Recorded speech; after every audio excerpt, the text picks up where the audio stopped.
Now it's time for Perform Like a Pro. All right, guys, today we are going to build some outdoor kitchen cabinetry ready for grilling season. This takes a lot of planning, and that's really the first step of this. I started out here mocking up some plywood, which is going to be the front of the cabinetry here. And that way I could make sure that everything I ordered was going to fit in the kitchen. There's so much math to do here. That's the first step. So I've got this mocked out here where I've got our grill, I've got some doors, and then over here I'm going to have two separate doors on this other side. First thing I'm going to do is I'm going to build some posts up here in the middle of this so I can actually mock this up and make sure that we're lined up before I cut the plywood out. Let's do it. All right, so I want to build up this corner post system right here that's going to hold the two pieces of plywood there.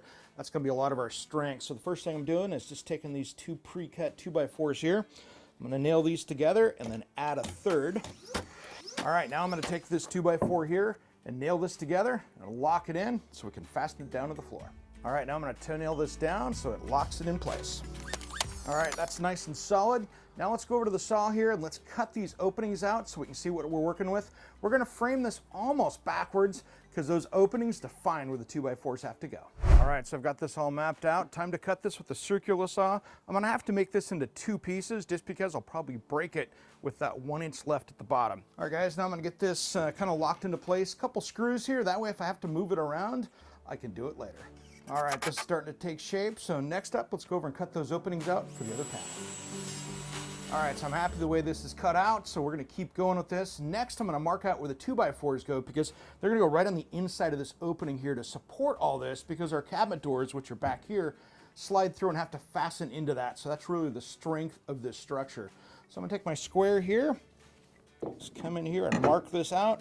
That way I know where the inside of those are going to be. It's probably the most important corner of the project, this inside corner. We want to make sure that this is really square and plumb so that way it doesn't move around. So you want to extend your framing out a little bit like this so you lock it in, it never moves. All right, I'm going to need some decking screws just to fasten this on so it doesn't move around.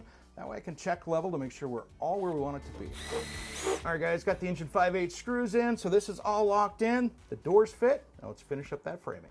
All right, so we got our framing done here. Now I want to finish up the framing for the grill part because that's the part that's got to hold all the weight of that appliance. So I'm going to come in here. This is kind of the cutout right here. And so what I'm going to do is I'm going to cut in a couple 2x4s here to give us some blocking, minus 3/4 of an inch because we're going to have a plywood shelf below. That'll help support the weight. All right, guys, I got this mocked up. Here is our fire insert here. The barbecue is going to go sitting right on top of that. Here's our doors down below. So this is going to fit. I'm happy with the way that works. I had to account for my 1 inch thick of countertop up here, but the math worked out great. So the next thing I'm going to do is get this out of the way. I'm going to wrap this in tar paper so we can start putting stone on. That way we've got a waterproof barrier behind it, and it hides the background for the Evolve stone that'll go on a little bit later. All right, guys, today we're going to be installing Evolve stone on the outside of this, and it looks just like real stone, except it's a composite, which means we can cut it and nail it on here, so no mortar needed. This stuff is a great DIY project all in itself. All right, it's really this easy, guys. Just need a good saw and a vacuum and a pin nailer here. We're going to nail this in.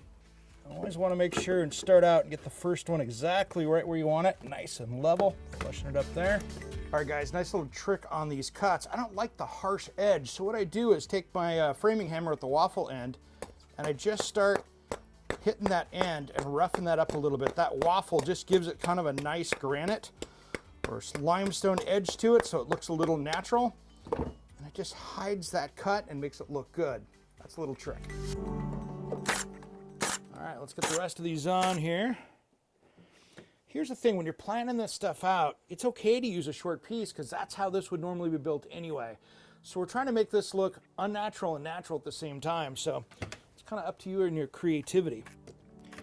And I like to use these natural edges here. And since I've got that wood right there, I can go up against that. Doesn't make that big of a difference.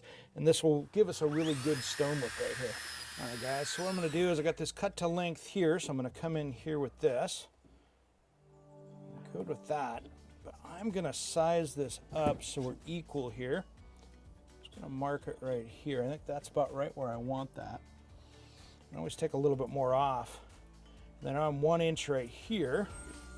So let's measure this. All right, guys, we've got a lot accomplished today. We got our stainless steel doors installed on top of all that framing we built, And of course, we've got this Evolve stone we've been installing.